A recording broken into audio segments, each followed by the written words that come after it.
Setelah mengetahui pengantar komunikasi perkantoran, nah di video kali ini akan membahas terkait komunikasi lisan dan komunikasi tertulis di perkantoran. Apakah kalian semua mengetahui apakah komunikasi lisan itu? Komunikasi lisan merupakan komunikasi tatap muka yang menggunakan mulut atau lisan dalam menyampaikan informasi yang terjadi saat berkomunikasi dengan rekan kerja, seperti tatap muka, rapat, dan percakapan melalui telepon. Komunikasi lisan memiliki beberapa tujuan, seperti informasi tersampaikan secara langsung dan jelas, sehingga menghindari kesalahpahaman karena ekspresi wajah, intonasi suara, dan gaya tubuh yang membantu memperjelas situasi saat berkomunikasi, seperti manajer memberi perubahan jadwal rapat secara langsung. Yang kedua, membantu membangun hubungan dan kepercayaan yang kuat, seperti manajer berdiskusi langsung dengan bawahannya. Yang ketiga, masalah terpecahkan dengan baik, sehingga terdapat dialog dua arah dan feedback langsung. Yang keempat, memberikan arahan penyelesaian pekerjaan. Yang kelima, memberi feedback seperti evaluasi kinerja. Yang keenam, komunikasi lisan mengawasi situasi penting seperti HRD memberikan pengarahan kontrak kerja kepada calon karyawan baru. Komunikasi lisan berpengaruh dalam komunikasi organisasi, di mana komunikasi yang baik dapat membangun kerjasama tim yang kuat dalam bekerja sama untuk menyelesaikan kepentingan perusahaan. Sebaliknya, jika komunikasi tidak sehat dapat memunculkan konflik antar anggota, baik konflik individu ataupun dalam pembagian tugas. Nah, permasalahan tersebut sangat beresiko dalam urusan internal perusahaan karena dapat menurunkan kinerja karyawan yang berdampak buruk pada perusahaan. Menurut Koch pada tahun 1992, dalam proses berbicara ada 5 unsur yang terlibat. 1. Pembicara sebagai penyampai pesan, di mana pembicara berkemampuan bagus, terpelajar, bersikap rendah hati, bertutur runtut, dan bermanfaat akan mempengaruhi ketersampaian pesan sehingga penyimak percaya terhadap pesan yang disampaikan pembicara. Yang kedua, pesan atau isi pembicaraan. Materi bermanfaat sesuai dengan kebutuhan penyimak serta bahasa yang digunakan hendaknya menarik dan jelas. Pengaturan volume suara, penekanan, dan variasi penyampaian yang baik, serta kata-kata spesifik yang mudah dipahami. Yang ketiga, saluran atau alat yang digunakan untuk menyampaikan pesan, di mana memanfaatkan alat bantu seperti gambar atau ilustrasi agar penyimak lebih mudah untuk memahami. Yang keempat, sasaran pembicaraan atau penyimak, di mana pembicaraan berpusat pada penyimak, artinya ini dari cara pengungkapan disesuaikan dengan kemampuan dan keperluan penyimak, serta menghargai dan memperhatikan penyimak sebagai orang yang patut dihargai. Yang kelima, tanggapan sasaran atau penyimak. Nah, penyimak memberi umpan balik kepada pembicara mengenai isi pesan yang disampaikan. Prinsip komunikasi lisan menurut Monica pada tahun 2016 terdapat prinsip motivasi, di mana motivasi ini merupakan dorongan untuk membangkitkan niat terhadap seseorang. Kemudian, prinsip perhatian. Perhatian merupakan pusat pikiran pada suatu masalah. Kemudian, prinsip keinderaan, di mana penyajian suatu masalah dilengkapi dengan media komunikasi atau peraga seperti slide. Kemudian, prinsip pengertian, di mana menguraikan sistematika yang dibahas, kemudian membahas pokok pembahasan dan disimpulkan dengan sistematis dan logis agar mudah dipahami. Pada prinsip penyajian komunikasi lisan terdapat prinsip persiapan, merupakan pengetahuan suatu pembicara sehingga perlu mempersiapkan dan memahami materi yang akan disampaikan.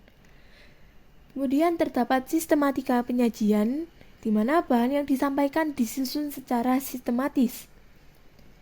Menyediakan alat bantu atau media komunikasi berupa alat tiruan, berupa benda asli, atau bagan atau skema atau gambar-gambar. Kemudian tempat, di mana menyampaikan informasi dapat disesuaikan dengan situasi dan lingkungan. Pada prinsip penyajian berisi pendahuluan, isi, pembicaraan, serta penutup. Tahukah kalian, pada saat berkomunikasi terdapat teknik berbicara yang efektif, di mana terdapat teknik pembukaan pembicaraan, teknik menggunakan data, teknik memulai pembicaraan berdasarkan data yang konkret, teknik anekdot, yang memulai pembicaraan dengan penggunaan kata-kata yang lucu sehingga membangun gairah mendengar. Teknik mengajukan pertanyaan, memulai pembicaraan dengan mengajukan pertanyaan meningkatkan minat pendengar. Teknik memulai dengan menyatakan keistimewaan tempat atau kejadian. Komunikasi lisan meliputi komunikasi lewat telepon. Tahukah kalian apakah komunikasi melalui telepon? Komunikasi melalui telepon merupakan bentuk komunikasi tidak langsung antar komunikator dan komunikan dengan memanfaatkan satu rangkaian elektronik yang disebut pesawat telepon. Telepon dipakai untuk menyampaikan dan menerima informasi dengan cepat, karena dengan telepon baik komunikator maupun komunikan dapat menyampaikan berita atau informasi pada saat yang sama. Pada komunikasi melalui telepon, terdapat jenis-jenis telepon menurut Priyo Wiryanto pada tahun 2004. Intercom. Dalam bahasa Inggris disebut intercommunication, yang artinya alat komunikasi yang dipergunakan untuk menyampaikan warta atau keterangan dalam lingkungan organisasi sendiri atau dari satu bagian ke bagian lain dalam satu instansi. Pesawat telepon. Alat untuk menyampaikan informasi secara lisan dari satu pihak ke pihak lain dari jarak jauh, baik dalam lingkungan kantor maupun luar kantor. Salah satu jenis pesawat telepon adalah pesawat tunggal yang digunakan di lingkungan instansi, biasanya dilengkapi dengan pesawat ekstensi atau cabang-cabang, PMBX atau Private Manual Branch Exchange. Penelpon harus terlebih dahulu melalui operator. Penelpon harus menekan nomor yang telah ditentukan. Setelah tersambung, penelpon baru dapat berhubungan langsung dengan nomor telepon luar yang dituju, PBX atau Private Automatic Branch Exchange. Penelpon dapat berhubungan langsung dengan cara memutar nomor khusus untuk memperoleh saluran keluar, kemudian memutar nomor telepon yang dituju. Switchboard atau papan sambungan. Alat komunikasi yang terdiri dari papan panel yang lebar yang di dalamnya terdapat saklar-saklar dan instrumen lain yang berfungsi untuk menyampaikan informasi dari satu tempat ke tempat yang lain. Loudspeaking telephone atau pelantang suara telepon. Alat ini memperbesar atau memperkeras volume suara telepon sehingga meningkatkan kemampuan kerja, efisiensi waktu dalam menerima telepon tanpa harus meninggalkan pekerjaan. Telephone answering machine atau mesin penjawab telepon, di mana alat ini merekam atau menjawab setiap pesan atau berita yang masuk. Terdapat 4 jenis hubungan telepon menurut Priyo Wiryanto pada tahun 2004. Yang pertama, hubungan antar bagian atau intern, yaitu hubungan langsung antara bagian satu dengan yang lain dalam satu kantor. Yang kedua, hubungan lokal atau setempat, yaitu hubungan yang dilakukan komunikator dengan komunikan dalam satu lingkup daerah tertentu dalam satu kota. Yang ketiga, hubungan interlokal, yaitu hubungan telepon antara dua orang secara langsung dengan jarak jauh, antar kota atau antar provinsi, namun tetap dalam satu negara. Penelpon harus memutar nomor kode wilayah tempat yang dituju. Yang keempat, hubungan internasional atau overseas call, yaitu hubungan telepon yang langsung berjarak jauh dari seseorang atau organisasi di suatu negara dengan orang lain atau organisasi negara yang lain. Penelpon menekan atau memutar terlebih dahulu nomor 001 atau 008, setelah itu menekan atau memutar kode negara, kode wilayah, baru kemudian nomor telepon yang dituju. Sebelum melakukan komunikasi melalui telepon, terdapat tekniknya. Yang pertama, menelpon dengan cara yang baik, menyenangkan, dan efisien. Yang kedua, sikap hormat, ramah, dan wajar dalam pembicaraan telepon dapat menciptakan kesan seakan-akan berbicara langsung atau bertatap muka. Yang ketiga, peka terhadap perasaan lawan bicara, meskipun ekspresi wajah tidak dapat terlihat karena sikap terdengar dari suara. Yang keempat, suara mewakili pimpinan dan citra perusahaan, sehingga sikap dalam bertelepon mencerminkan perusahaan secara keseluruhan. Yang kelima, panggilan telepon dipandang sebagai kesempatan untuk memajukan perusahaan. Yang keenam, memberikan pelayanan yang ramah kepada kolega sehingga tercipta kesan positif terhadap perusahaan. Yang ketujuh, penampilan, tanggapan, dan sikap tubuh yang positif juga berpengaruh terhadap citra perusahaan. Yang kedelapan, sopan santun dalam bertelepon adalah hal yang wajib diterapkan oleh semua pegawai. Saat perusahaan ingin menawarkan kerjasama kepada perusahaan internasional, sehingga sekretaris perlu menyampaikan informasi tersebut dengan bahasa Inggris. Sekretaris perlu memperkenalkan diri dan meminta disambungkan dengan orang yang dituju. Contoh kalimatnya yaitu, "Halo, may I speak with Mr. Adam? Good morning. May I speak with Mr. Harjo, please?" Jaya Corporation, Nina speaking. How can I help you? Please hold the line, sir. I'm sorry, sir. Looks like I need more time to find what you want. I will call you back 5 minutes later. I'm sorry, sir. Mr. Adam is not here at the moment.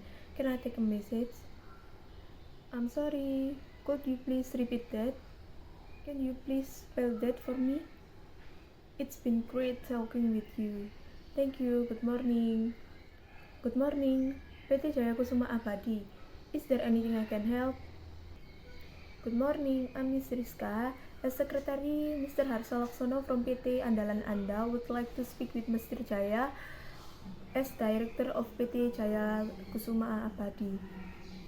Sorry, Mrs. Rizka. Mr. Jaya was not in place. He was on a business trip to Bandung. Is there a message to convey to him? Yeah, Miss. Mr. Harso, as a leader, we want to hold a meeting with Mr. Jaya to discuss cooperation on offshore oil drilling in Palembang. The meeting will be conducted on Wednesday, November 1st, 2017 at 9 a.m. in Mahardika Restaurant, Jenderal Sudirman Road, number 10, Jakarta. Well, I will convey the message to Mr. Jaya's mother, and for further confirmation, I will call back. May I know the address along with the telephone number PT Andalan Anda? Our office at Ahmad Yani Road, number 242, Jakarta, and contact telephone number 021-999-88811. I'm sorry, Mrs. Rizka. There may be I can help you get back. No thanks. I wait for the confirmation from the mother as soon as possible. Okay, Miss Rizka, will be my contact after the message to receive follow up from our leaders. Thank you. Good morning. Good morning.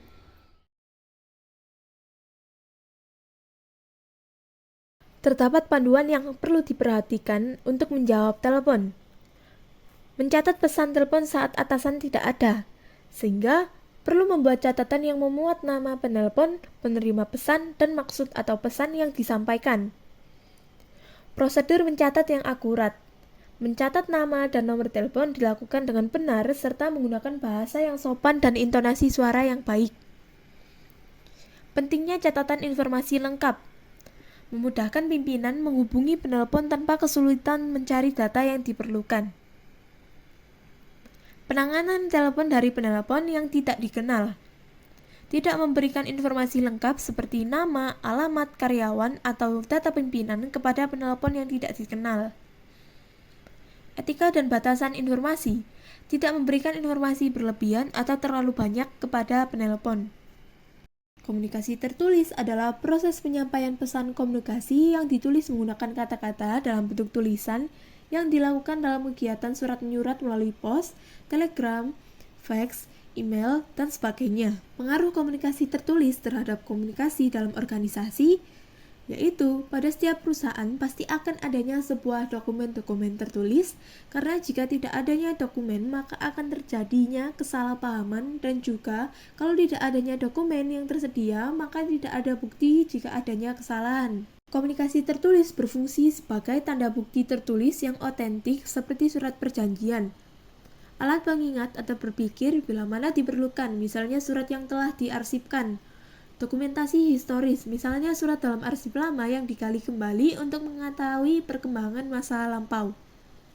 Jaminan keamanan surat keterangan jalan, pedoman atau dasar bertindak, surat keputusan, surat perintah, dan surat pengangkatan.